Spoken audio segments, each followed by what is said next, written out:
Atlanta has made it clear that they will trade him if they get the right offer, if somebody's willing to pay enough of the salary. But Kirk Cousins has a no-trade clause. And he's also made it clear that he wants to see how the first round of the draft shakes out. He doesn't want what happened to him last year to happen again. He goes to a team, and then they draft somebody who could take his job. So watch for Friday night, maybe Saturday, Kirk Cousins stuff to start bubbling up. And once the landscape has been assessed and he knows where he can go and have a chance to start. All right, and for the final Graziano note, that's not the only veteran you're watching. No, not at all. And the draft could determine. Let's say the Bengals get an edge rusher in the first round. Does that make them more likely to consider Trey Hendrickson's trade request? Maybe they pick up a day 2 pick, and that helps them. Some of these guys, contract-wise, Dallas Goedert, Mark Andrews, could be on the move. Jalen Ramsey, the Dolphins have come out and told us that they're trying to trade him. And then George Pickens, he's entering the final year of his contract. They haven't signed him. They give a bunch of money to DK Metcalf, who plays the same position. This is a player. Remember, the Steelers don't have a second-round pick. They're looking for more picks. That's a player who could be on the move, especially if they address that position at some point during the draft. I'm looking at Orlovsky's face. What surprises you there, Dan? The Pickens name addition. I kind of remember when they traded for DK, it was a little bit of the conversation of, are they going to keep George Pickens? And to see that his name is still on there 4 days ahead of the draft, I think it's interesting from both sides. I mean, if you're the Steelers and you're entertaining trading Pickens, then it's maybe a different perspective on the quarterback spot. Maybe it is a different vantage point of not needing to go and get it done now.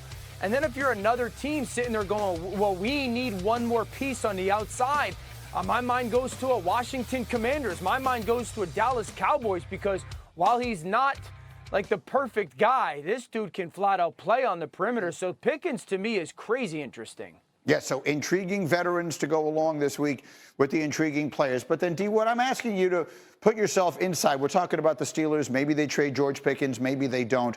Maybe they make an aggressive move for a quarterback here. Maybe they don't. If you're one of those Steeler veterans, and there are a bunch of them, that's a proud group of guys that have won a lot of games and have won most of them no playoff games whatsoever, the T.J. Watts, the Minka Fitzpatricks. We all know who those guys are. You're hearing these conversations. You're hearing about Mason Rudolph being your quarterback. You're hearing Aaron Rodgers talking extremely non-committally last week about going to Pittsburgh, and that's probably putting it as mildly as I possibly can. How are you feeling if you're a member of that team?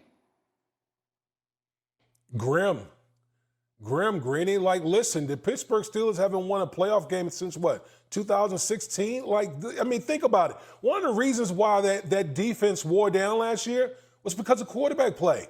We saw what happened the last 5 games. That defense got more and more exposed because they were on the field more. And so if you're one of those veterans, particularly on the defensive side of the football, and you're looking at the prospect of Mason Rudolph or a rookie quarterback, you're not feeling great. You're not feeling great heading into the offseason program, knowing that, it could be another uphill battle of trying to get through a Lamar Jackson, Joe Burrow, and all the other, quarterbacks that are in the AFC right now. So if I'm one of those veterans in Pittsburgh, man, mentally it's got to be tough right now. The most interesting thing that has happened, in my opinion, as we've been working our way towards Green Bay this week, was Jalen Milroe from Alabama accepting an invitation to attend. Now, to be clear, that does not mean he's expecting to go in round 1. Didn't you say that he did an interview in which he said he just wants to take in the whole experience with his family? And God bless him. He's worked his whole life for this, as well he should. But it also did make me think a lot more about him in round 1 than I previously had. And Dan, you have been saying that you think Pittsburgh could be an interesting spot for him. This guy had 500 yards of offense versus Kirby Smart last year. That's the most in like a decade. He 39 touchdowns the last 2 years, and the touchdowns average 34.5 yards. This guy's rare. His explosive ability with the ball in his hands is rare. And I think of the Steelers and going, man, have they watched Lamar and go, well, Lamar developed, Lamar improved, Lamar grew. He's an unbelievable runner with the football, and he's an underrated thrower of the football. Is Jalen Milroe as good throwing the football coming out of college as Lamar was? No. But I do think Milroe's a better passer of the ball than people give him credit for. 2 years as a starter, 2 different offenses. Really the only guy on the perimeter that's going to get drafted is Ryan Williams, so it wasn't like they were unbelievable at wide receiver. And I'm just a little bit more intrigued with Milroe going to Pittsburgh, knowing Arthur Smith, who's the offensive coordinator. And I remember when he was at Atlanta, and people were tying Justin Fields to Atlanta because he wanted Justin Fields. And then he played Justin Fields. And there were reports that he wanted to stay with Justin Fields and not go to Russell Wilson. And my mind just continues to go to, is that the type of profile at that position that he wants? D-Wood, final word. Traits. Listen, you're in the first round. You're the Pittsburgh Steelers. Why can't you build an offense around Jalen Milroe? We know the deficiencies that he has passing the football. But you can build an offense and at the same time develop him into an NFL quarterback. But the one thing that he has more so than any other quarterback is the athletic profile. You can win games with his athletic profile while also developing him into an NFL quarterback. He's going to be in Green Bay. The question is, does he come out of the green room? Question is, for how long? On Thursday night or Friday night. That's exactly right. Maybe Shador's best bet isn't even to go third.